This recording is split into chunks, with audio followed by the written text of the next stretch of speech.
তো friend, welcome to our YouTube channel. তোমাদের সকলকে স্বাগত আমাদের ইউটিউব চ্যানেলে। তো আজকে আমরা দশম শ্রেণীর অভিষেক মাইকেল মধুসূদন দত্তের লেখা কবিতাটি বিস্তারিত আলোচনা করব। তো প্রথমে অভিষেক অভিষেক শব্দের অর্থ কী না, অভিষেক মানে হচ্ছে সূচনা। অভিষেক কথাটি এখানে সূচনা অর্থে ব্যবহৃত হচ্ছে। কিছু নতুন সূচনা। অভিষেক এখানে কোনো ব্যক্তির নামকে বোঝানো হচ্ছে না। তো লিখেছেন মাইকেল মধুসূদন দত্ত। তো প্রথমে জেনে নেওয়া যায় যে অভিষেক কবিতাটি কোন কাব্যগ্রন্থের অন্তর্গত। না, অভিষেক কবিতাটি মাইকেল মধুসূদন দত্তের মেঘনাদ বধ কাব্যের অন্তর্গত। মেঘনাদ বধ কাব্যের অন্তর্গত। মেঘনাদ বধ কাব্য থেকে নেওয়া হয়েছে। মেঘনাদ বধ কাব্যের মোট 9টি স্বর্গ রয়েছে। মোট 9টি স্বর্গ, যার মধ্যে প্রথম যে স্বর্গটি, প্রথম স্বর্গ সেটি হচ্ছে অভিষেক। আবার বলছি, অভিষেক মানে হচ্ছে সূচনা, নতুন সূচনা, কোনো একটি সূচনা। অভিষেক কবিতাটি নেওয়া হয়েছে মেঘনাদ বধ কাব্য থেকে, যার 9টি উপসর্গ রয়েছে এবং প্রথমটি হচ্ছে অভিষেক। তো আশা করছি তোমরা বুঝতে পারছো।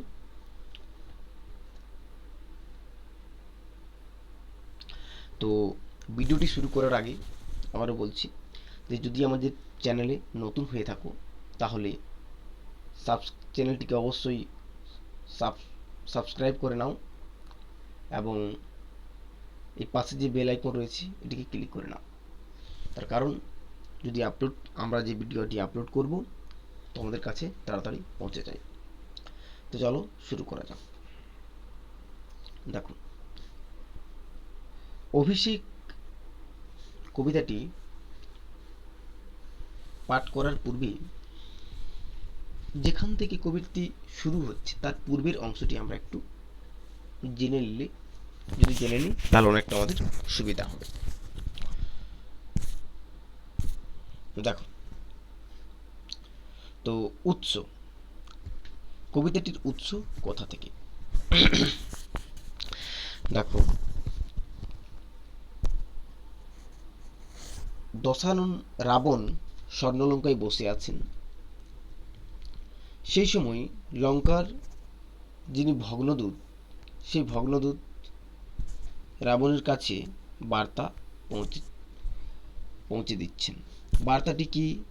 বার্তাটি হচ্ছে যে রাবণ পুত্র বীরবাহু রাঘবদের সাথে যুদ্ধে হত হয়েছে, অর্থাৎ নিহত হয়েছে। তো এই যে বার্তাটি, আবার বলছি, বার্তাটি কি ছিল না, ভগ্নদূত রাবণের কাছে বার্তাটি পৌঁছে দিচ্ছে যে রাবণ পুত্র বীরবাহু রাঘবদের সাথে যুদ্ধে হত হয়েছে, অর্থাৎ মারা গেছে। সেই খবরটি শুনি রাবণ খুব শোকাহত, খুব উগ্র মস্তিষ্ক হয়ে গেছে। সেই মুহূর্তেই মেঘনাদের মা অর্থাৎ রাবণের স্ত্রী চিত্রাঙ্গদার প্রবেশ হয়। চিত্রাঙ্গদাও সেই খবরটি শুনে খুব শোকাহত হয়, খুব দুঃখিত হয়, শোকাহত হয়ে যান দুজনেই।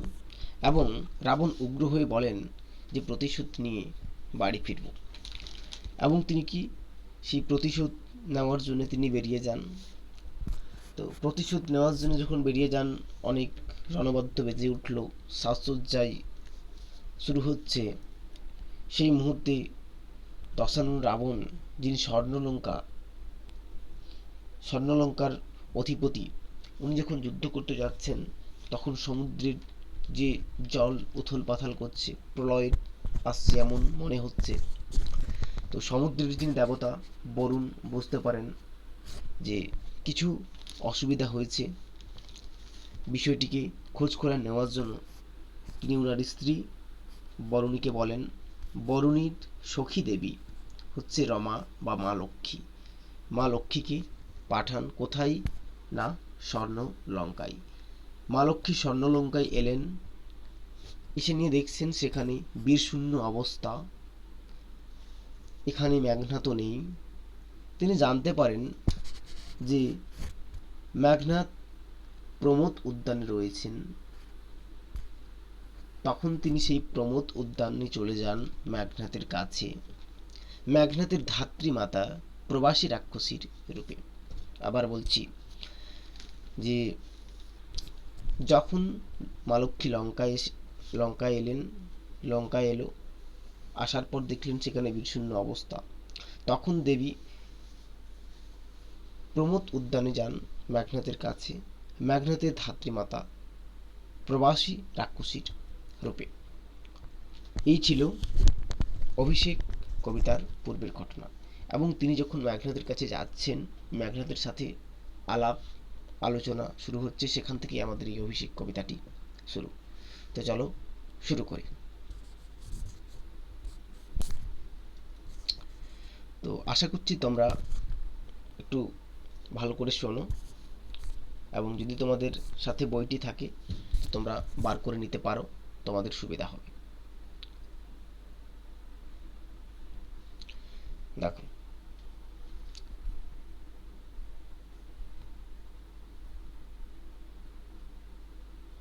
দেখো, কনক আসন তজি। কনক মানে হচ্ছে স্বর্ণ আসন বা সোনার আসন। তজি, তজি কথার অর্থ হচ্ছে ত্যাগ করা। সোনার আসন ত্যাগ করে বীরেন্দ্র কেশরী ইন্দ্রজিৎ। এখানে বীরেন্দ্র কেশরী ইন্দ্রজিৎকে বলা হয়েছে, ইন্দ্রজিৎকে, কারণ তিনি বীরদেরকে জয়ী করেছিলেন, অর্থাৎ বীর ইন্দ্রকেও তিনি জয়ী করেছিলেন। ইন্দ্রজিৎ কনক আসন ত্যাগ করে ইন্দ্রজিৎ প্রণমিয়া প্রণাম করছেন ধাত্রীর চরণে। ধাত্রী বলতে এখানে মাতা লক্ষ্মী, যিনি প্রবাসী ধাত্রীমাতা প্রবাসার রূপ ধারণ করে মেঘনাদের কাছে গেছেন।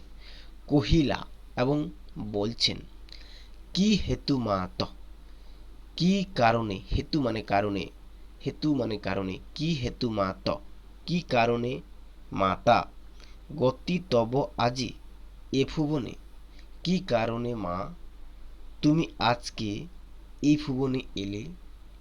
কহ দাসে লঙ্কার কুশল, বলছে কহ অর্থাৎ বলো, দাসে মানে আমাকে। এখানে মেঘনাদ নিজেকে দাস মনে করছেন, দাস অর্থাৎ নিজের ছেলে মনে করেছেন। লঙ্কার কুশল, লঙ্কা ভালো আছে তো? তাহলে আশা করি বুঝতে পারছো কবিতাটা একটু কঠিন, তবু সহজ সরল ভাষায় আমি তোমাদের বোঝানোর চেষ্টা করছি।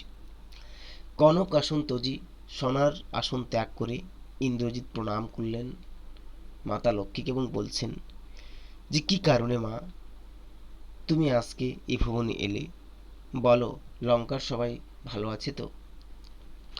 শিরচুম্বী, শির অর্থাৎ মাথাটা চুম্বন করে ছদ্মবেশী অম্বুরাশি সুতা উত্তরিলা। ছদ্মবেশী অম্বুরাশি সুতা, ছদ্মবেশী অম্বুরাশি সুতা বলা হয়েছে মাতা লক্ষ্মীকে। উত্তরিলা উত্তর দিলেন, হাই পুত্র কি আর কহিব, বলছে হাই পুত্র কি আর কহিব কনক লঙ্কার দশা, তোমাকে কি আর বলিব কনক লঙ্কার দশা। ঘোরতর রণে, ঘোরতর রণে অর্থাৎ যুদ্ধে, ঘোরতর রণে কি হয়েছে, হত প্রিয় ভাই তব বীর বাহুবলী। ঘোরতর রণে খুব একটা যুদ্ধে, খুব যুদ্ধে কি হয়েছে, হত হয়েছে, হত হয়েছে, কে হয়েছে, তোমার ভাই বীরবাহু, বলছে হত হয়ে গেছে অর্থাৎ মারা গেছে। তার শোকে মহাসখী, তার যে শোক অর্থাৎ দশানন রাবণের যে কনিষ্ঠ পুত্র বীরবাহু মারা গেছে, তার যে একটা শোক, সেই শোকে মহাশক্তি রাক্ষসাধিপতি, মহাশক্তি রাক্ষসাধিপতি, এখানে রাক্ষসাধিপতি বলা হয়েছে রাবণকে। সসৈন্যে অর্থাৎ সমস্ত সৈন্য দল নিয়ে সাজেন আজি যুজিতে আপনি, এবং বলছে আজি আজকে আমাকে যুদ্ধ করতে হবে, এই বুঝে নিয়ে তিনি কি করছেন না সাধছেন।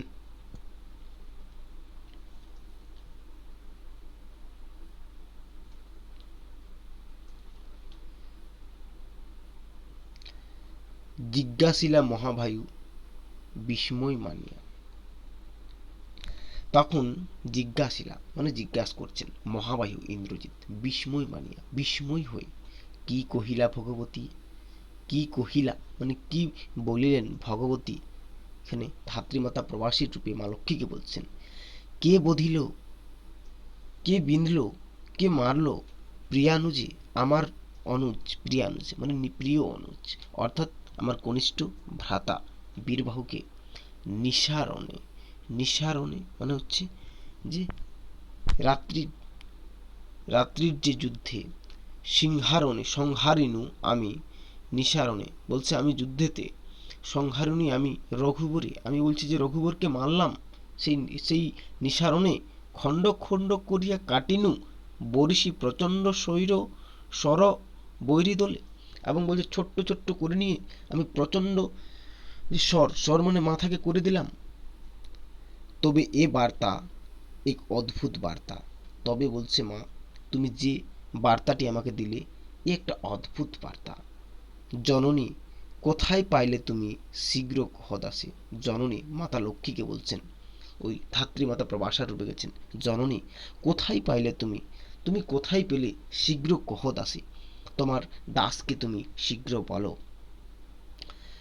রত্নাকর রত্নোত্তমা ইন্দিরা সুন্দরী উত্তরিলা, রত্নাকর রত্নোত্তমা ইন্দিরা সুন্দরী মানে মাতা লক্ষ্মী উত্তরিলা উত্তর দিলেন, কি বলছেন হাই পুত্র, বলছে যে হাই পুত্র, মায়াবী মানব সীতাপতি, বলছে সীতাপতি হচ্ছেন, সীতাপতি অর্থাৎ রাম, রাম হচ্ছেন একজন মায়াবী মানব, তব সরে মারিয়া বাঁচিল, বলছে তুমি তার মাথাতে সরে মারলে তবু সে বেঁচে গেল, যাও তুমি তরা করি, বলছে যাও তুমি তাড়াতাড়ি যাও, রক্ষ রক্ষ কুলো, রক্ষ রক্ষ কুলো, রক্ষ রক্ষ কুলমান একাল সমরে, বলছে এই যে কাল সমরে, এই যে যুদ্ধক্ষেত্রে, এই যে বিপদগ্রস্ত যে সময়, সেই সময়ে রক্ষ চূড়ামণি তুমি যাও, তোমার সোনার যে লঙ্কা সেটিকে তুমি কি করো, তুমি রক্ষা করো।